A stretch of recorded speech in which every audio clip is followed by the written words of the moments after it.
We will not tolerate any attempt to destabilize our community and undermine our leadership. Your Offinso youth, concerned youth, and Nim, I be to Offinso enemy say, so no, and a crow, a sentiment, and dear. So I see what Offinso and dear, and the question on Fananuntu Maye. Exposing a sinister plot to cause chaos and unrest in the Offinso traditional area. The municipal chief executive, Honorable Kingsley Owusu Apia,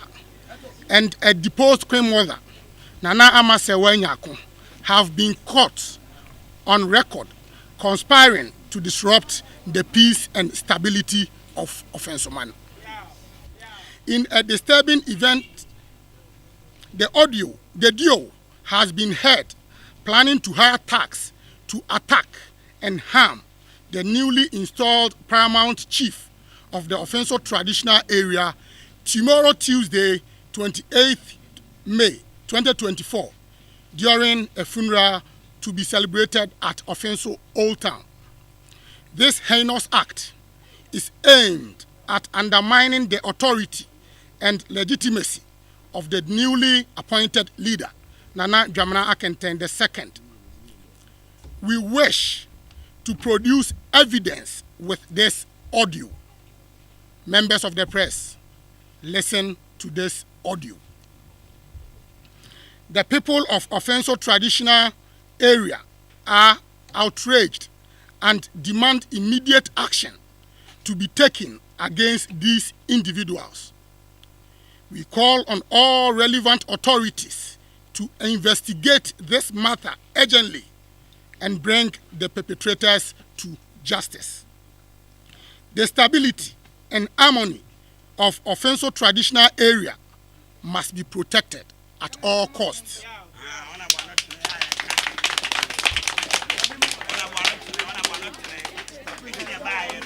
We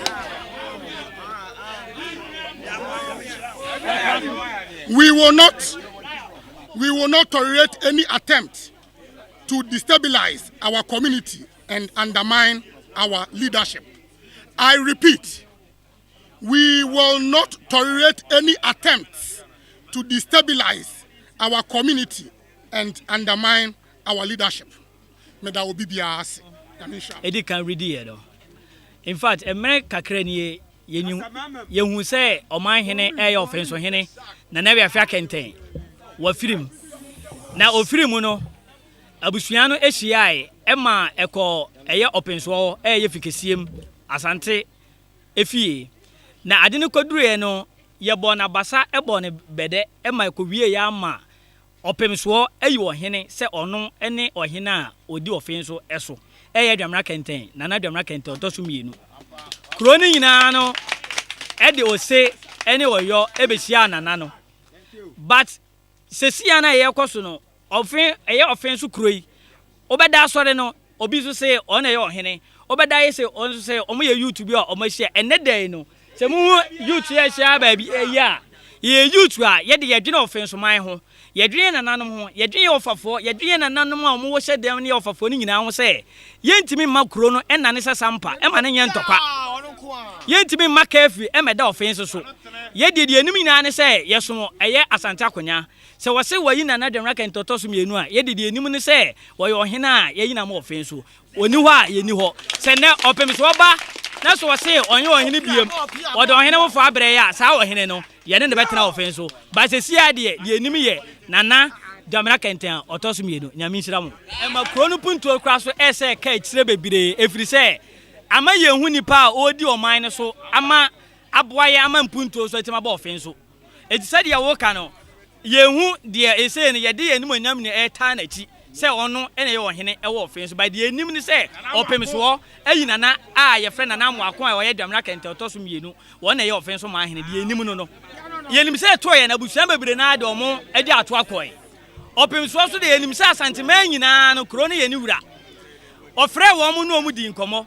wa anya ne dan mu wo de Baaba ntene e man no camera si wo mo so e ma ye keka ni nyina ama abusuapanyini e wo Offinso abusuapanyini no e baaye no ahemfofo e wo Offinso nyina nifa eni bonkum omu nyina so begina mu so e mini sa ade na ekoye na enye kokom ade eti ayemfo ne akyame a wo Offinso nyina akohia mu ɛsoe de kyerɛ otumfo sɛ wɔhene a ɔmoba no ɔmbɛdi ne dia ɛna na kuro nde ne yɛka de yɛka ne sɛ wɔhene na yɛsoe ne no ɔne wɔhene yɛni obi abiem